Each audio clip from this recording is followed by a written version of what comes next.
আমাকে কেমন লাগতেছে? তোমাকে এলিয়েন এলিয়েন লাগতেছে। গাইস প্রথমে আপনারা পুরো ভিডিওটা একটু দেখেন মনোযোগ সহকারে, দেন আমি কিছু কথা বলবো, একটু শুনেন। মিথ্যা কথা বলো কেন? আমি জীবনও তোমার মানে তোমার বইলে আমি শান্তি পাই নাই।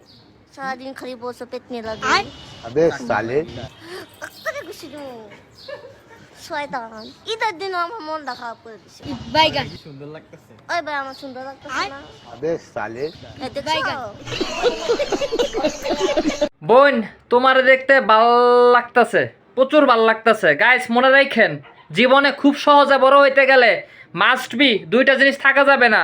প্রথম হইছে ব্রেন, দ্বিতীয় হইছে লজ্জা শরম। প্রথমটা তো এমনিতেই নাই আপুর প্রথম থেকে, আর দ্বিতীয়টা বড় হওয়ার পরে হারাই ফেলাইছে।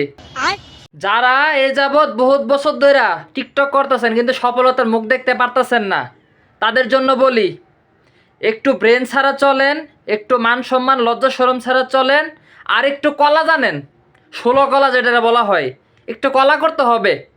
কলা করলে দেখবেন ভিউর ছড়াছড়ি, সফলতার সফলতা, উন্নয়নের শেষ নাই। সত্যি করে বলি ভাই, এ আপুরে বডি শেমিং করার বিন্দুমাত্র ইচ্ছা বা আকাঙ্ক্ষা কোনোটাই আমার মধ্যে নাই, কিন্তু এদের যে কলা, বাইরে কলা দেখে ভাই শোল জ্বলে। अबे साले